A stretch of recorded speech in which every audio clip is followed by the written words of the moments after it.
थांबते. माई ते ना काय ग? मला ना असं कोणी समोर असलं ना माझ्या की मला गुळण्या करायला लाजच वाटते.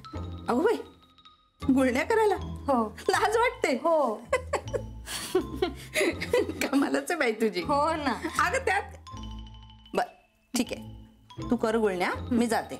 झालं की ये. हो. बरं, आणि अंदाज घे, पाणी फार गरम आहे. हो.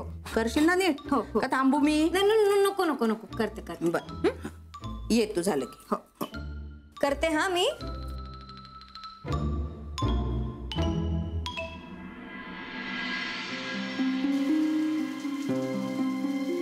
वासू. उर्मी किती वेळ? अरे किती वेळ काय? माई नव्हत्या का? माईला सांगायचं काहीतरी कारण. वासू, मला वाटलं होतं त्या कपाटात गुदमरून मरणार आहे मी. उर्मी चल, पळून जाऊयात पुण्याला. आत्ता? अगं मग काय, आपलं लग्न झालंय, आपण एका घरात राहतो, एकमेकांना दिसतो पण बोलू शकत नाही. काय अर्थ आहे या सगळ्याला? हे सगळं फार काळ राहणार नाही बघ. मला तुझ्याशिवाय करमत नाही उर्मी. वासू, खरं सांगतोय, मला ती रूम खायला उठते. तुला सांगू का, आता फक्त एका महिन्याचा प्रश्न आहे. 1 महिना म्हणजे 30 दिवस, 720 तास. उर्मी, हा मी तुझ्याशी बोलतोय, कुठे लक्ष आहे तुझं? वासू, तुला माहितीये, हा पहिला पावसाळा आहे ज्यात मी भिजले नाहीये. मग जा भिज. भिज म्हणे. माईंना काय वाटेल? काय वाटेल? अरे मी गुळण्या करायला आली आहे इथे. अगं मग सांग, अंगणात गुळण्या करायला गेले आणि पावसात भिजले. नको, त्यांना संशय येईल. संशय कसला? की मी खोटं बोलतेय.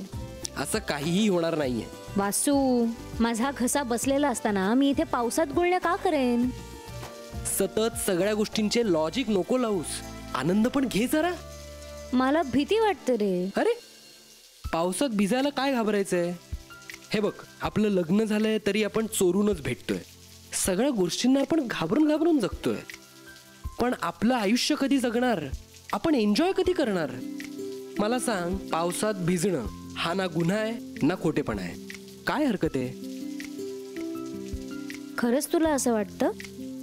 जा भीज. ए, भीज म्हणजे काय? तू नाही येणार? नाही, मला नाही आवडत. का पण? अरे सर्दी होते मला. हो, चल, काही नाही हो. असू ये ना. मी नको, मला सर्दी होईल. नाही होणार. मी नको. थांब ना वासू.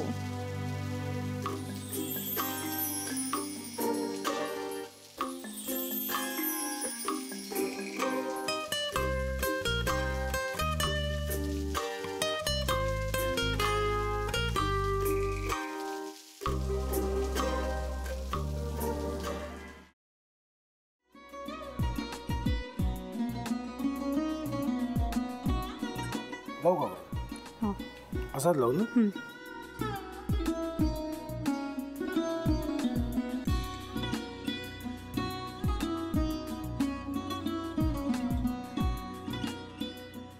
आता काय करायचंय? आता आपण ड्राय स्टफिंग दुसरं काय करणार आपण त्यात?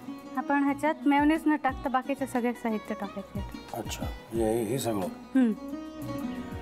ऋतू, माझा तर विश्वासच बसत नाहीये. म्हणजे अगं बहिणी आमचं लग्न व्हावं म्हणून किती प्रयत्न करत होती, आणि ते सगळं करताना की शिवच्या आम्हाला माहिती पुरवते. नाही, मला नाही वाटत. गौरी, खूप चांगली आहेस गं, म्हणून तुला सगळं जगत चांगलं दिसतं. पण शिव उगाच बोलला असेल का? त्याच्यावर विश्वास नाहीये का तुझा? शिववर पूर्ण विश्वास आहे मी माझा. पण तो आता हे जे काही करतोय ना, म्हणजे निशा बहिणी समोर त्या राधिका सोबत फिरण्याचं नाटक वगैरे, ते त्याचा काही उपयोग होणार नाहीये. अगं असं कसं म्हणतो? अगं नीलिमा, जतीन भाईंचा कॉल आहे. हो माहितीये. रिसीव्ह कर ना. अगं बघ, कट झाला. आता तू रिसीव्ह केला नाहीस म्हणून ते मला करतील. अब पुन्हा आला बघ, घे बघू. हे एक ना एक दिवस घडणारच होतं. आता मला कळलं तुम्ही 2 दिवस झाले काय सांगत होता ते. बनू हे संकेत असतात आणि हे ठरवून येत नसतात. मी बाहेर तुमची वाट बघते.